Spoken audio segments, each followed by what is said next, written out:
এক বছর থেকে আমি কোনো টাকা পাচ্ছি না। পরবর্তীতে শুনতেছি আমাদের টাকাটা বলে হ্যাকিং হয়ে গেছে। সীমান্ত ঘেঁষা জেলা পঞ্চগড়। এখানকার মা ও শিশু সহায়তায় কর্মসূচির আওতায় দরিদ্র মায়েদের নামে সরকার থেকে যে ভাতা আসে তা তুলে নিচ্ছে একটি অসাধু চক্র। বিষয়টি জানাজানি হলে এমন ৬০০ ভুক্তভোগী মায়ের তালিকা পাওয়া যায়, যাদের নামে সরকার থেকে ভাতা আসলেও সেই ভাতা তুলছেন অন্য কেউ। প্রথম দফায় ৪,৮০০ টাকা পাওয়ার পর থেকে জেলার অন্তত ৬০০ অসহায় দরিদ্র মা ভাতা পাচ্ছেন না প্রায় বছর ধরে। ভুক্তভোগীদের যার অধিকাংশই পঞ্চগড় সদর উপজেলার। জানা গেছে প্রত্যেকের মোবাইল ব্যাংকিং কিংবা ব্যাংকিং নাম্বারের স্থানে অন্য নাম্বার দিয়ে তুলে নেওয়া হয়েছে বিরাট অঙ্কের টাকা। এভাবে দিনের পর দিন চলতে থাকলেও ধরাছোঁয়ার বাইরে প্রতারক চক্র। আমরা কিন্তু গরিব মানুষ ভাই, আমাদের টাকাটা কিন্তু অন্য মানুষে খেয়ে ফেলছে। এক বছর থেকে আমি কোনো টাকা পাচ্ছি না। পরবর্তীতে শুনতেছি আমাদের টাকাটা বলে হ্যাকিং হয়ে গেছে। আমরা অনেক গরিব, একটা মাতৃভাতা কার্ড আমরা আশা করে নিছি।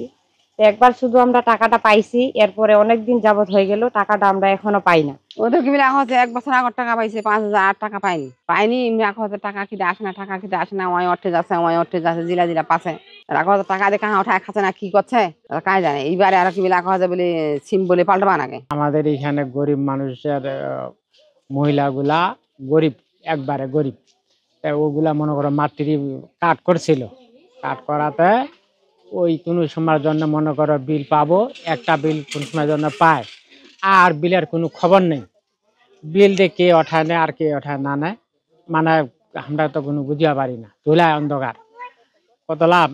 কতলা মহিলার মনে করো পুরুষ আছে, ওইলা তো মনে করো মাঠত কাজও করিয়া পারে না।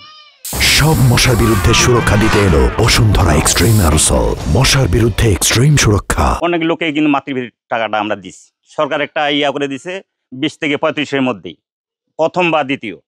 আমরা এইভাবে কার্ড কিন্তু গরিব মানুষকে আমরা দিয়েছি।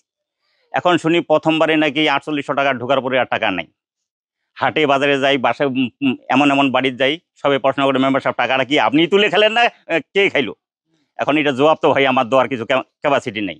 বিষয়টিকে কেউ বলছেন হ্যাকিং, কেউ বলছেন সর্ষেই রয়েছে ভূত। তবে চাঞ্চল্যকর এই বিষয়টি নিয়ে বিব্রত স্থানীয় জনপ্রতিনিধিরাও। এ বিষয়ে সরকারের দৃশ্যমান পদক্ষেপ ও জড়িতদের শাস্তি চান তারা। এভাবে করে হ্যাকিং হয়ে যাচ্ছে, বিশেষ করে চিহ্নিত বা দেশের আড়ালে প্রতারক চক্র বা হ্যাকিং যারা রয়েছে তারা কিন্তু এই টাকাটি বারবার হাতিয়ে নিচ্ছে। এবং আমাদেরকে অফিস বলতেছে যে তাদের নাম্বারটি পরিবর্তন করে দেন, কিন্তু এটা কিন্তু সমাধান নয়।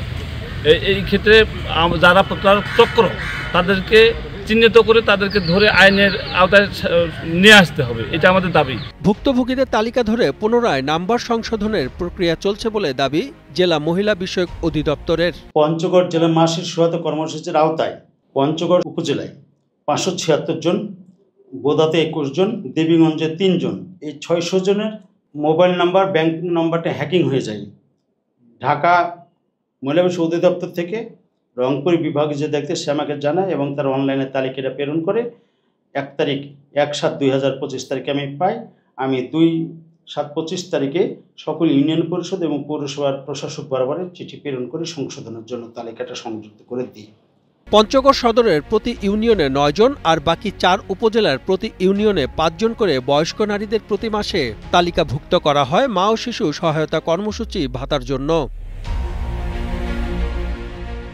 পঞ্চগড় থেকে মোহাম্মদ লুৎফর রহমানের পাঠানো তথ্যচিত্রে ডেস্ক রিপোর্ট, কালের কণ্ঠ।